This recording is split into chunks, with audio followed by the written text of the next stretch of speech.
The bright studio lights poured down on the wide, gleaming table where the hosts of The View sat in their usual semicircle, facing the packed studio audience, and the cameras that broadcast their every word to millions at home. Applause filled the room as the segment began. But under the clapping and cheers there was already a subtle edge, a nervous anticipation that the audience couldn't quite put their finger on. Lisa Kudrow, sitting neatly between two of the co-hosts, adjusted herself in her chair, smoothing the fabric of her outfit with a practiced grace. She smiled politely, but her smile didn't quite reach her eyes. Across the table, Joy Behar leaned forward, her elbows resting on the glossy surface, as if she was preparing for a verbal sparring match. The veteran co-host had a reputation for being sharp, direct and at times cutting, and today she seemed to be leaning into it more than usual.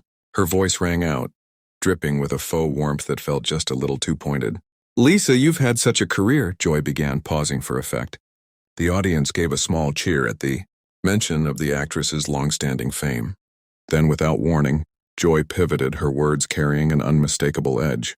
"But don't you ever feel like you owe some of your success to luck more than talent?"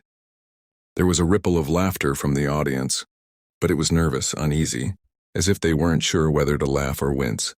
The camera zoomed in on Lisa's face, capturing her reaction in real time. She blinked slowly, the expression on her face tightening almost imperceptibly. Her hand brushed her hair back behind her ear, a small gesture that betrayed the sudden shift in her mood. Maintaining composure, Lisa replied with measured calm. "I've worked very hard, Joy. Of course, luck plays a role, but I'd like to think talent has something to do with it, too." Her voice was steady, but there was a firmness beneath the politeness, a boundary being drawn. Around the table, the other hosts exchanged brief glances, their eyes darting from Joy to Lisa, reading the tension as it began to build.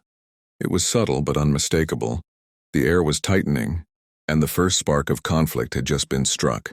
The room seemed to hum with an invisible charge as Joy Behar leaned forward even more, her eyes narrowing with a sharp glint. She wasn't backing off. In fact, she seemed to be doubling down, relishing the tension building across the table. Her tone, once tinged with a kind of playful sarcasm, shifted into something more confrontational, her voice cutting through the studio like a blade. "Come on, Lisa," Joy pressed, drawing out the words as though daring her guest to contradict her. "You were in the right place at the right time. Friends was lightning in a bottle. Be honest, without it, where would you be?" The air snapped with audible gasps from the audience. Some covered their mouths. Others glanced at one another as though wondering if they had really just heard. Joy, throw down that hard on live television. The camera caught Lisa in a tight shot, her polite smile faltering, her composure straining under the sting of the remark. "That's unfair," Lisa said firmly, her voice clipped but even. There was no hesitation, no stammer, just a controlled burn of frustration. "I've done a lot of work outside of that show, and I'm proud of it." Her eyes held steady, locking with Joy's across the table. The audience broke into murmurs, some clapping softly in support, others waiting breathlessly to see what would come next. Whoopi Goldberg, sitting slightly back in her chair, shifted uncomfortably. Her hands gestured in a subtle attempt to steer the discussion elsewhere, her seasoned instinct sensing that the exchange was about to spiral. But Joy wasn't finished, not even close. "I'm just saying," Joy shot back, her tone rising in insistence. "Some people coast on one thing forever." The words landed with a thud, heavy and dismissive. Lisa's jaw tightened visibly, her fingers curling around the edge of the polished table as if to ground herself. Her posture remained upright, but her silence spoke volumes, the tension radiating off her in waves. The audience could feel it. The staff behind the cameras could feel it. And the hosts themselves sat frozen in uneasy anticipation. In that moment, it was no longer a simple interview. It was a duel. And the clash between Joy and Lisa had only just begun to erupt. The sharp silence that followed. Joy's last jab stretched across the studio, like a taut wire ready to snap. The audience, caught between fascination and discomfort, shifted in their seats, murmuring softly. Every camera stayed fixed on Lisa Kudrow's face, capturing the storm brewing just beneath her carefully composed exterior.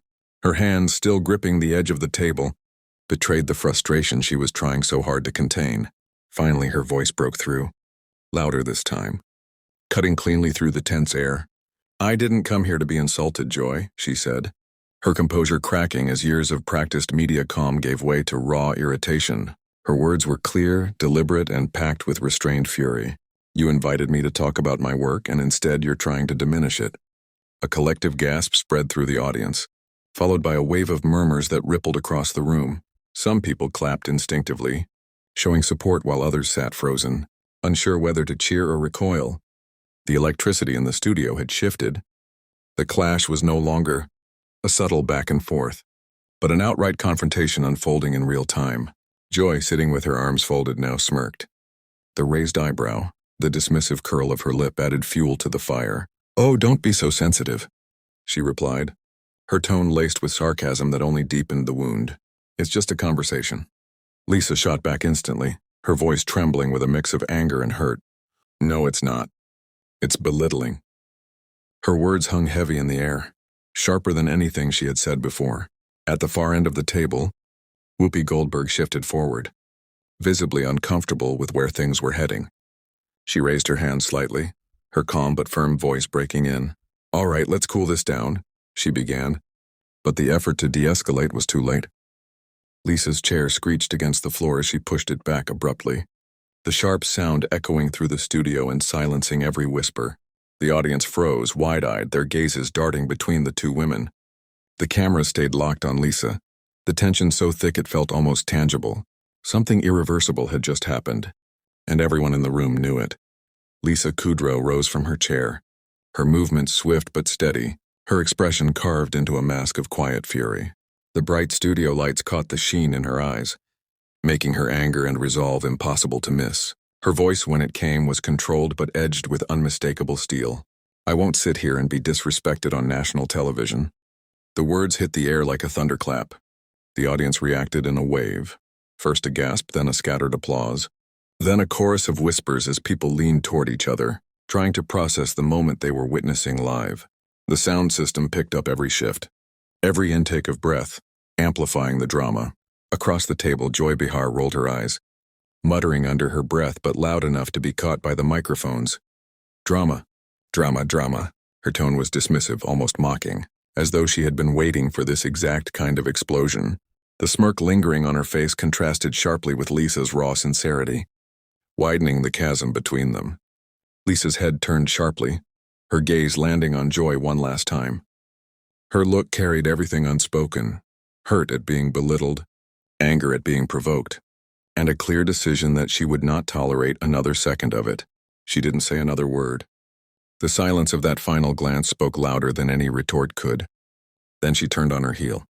Her heels clicked against the polished floor as she strode toward the edge of the set, the cameras swiveling desperately to follow her departure. Behind her, producers scrambled, rising from their seats, whispering into headsets, signaling to staff off stage to intercept. But Lisa didn't slow down. She brushed past them without acknowledgement, her steps purposeful, every motion declaring her refusal to be contained. The panel behind her sat frozen in shock. Sunny Hostin covered her mouth with her hand, visibly stunned. Sarah Haynes shifted uneasily, whispering something inaudible to Whoopi, whose face carried the weary look of someone who had seen on-air meltdowns before, but knew this one was different. Finally, breaking the uneasy silence, Whoopi sighed heavily, her voice carrying a mix of disbelief and resignation. "Well, that was something." The audience buzzed again, louder now, as though they knew instinctively they had just witnessed a pop culture moment destined to dominate headlines for weeks.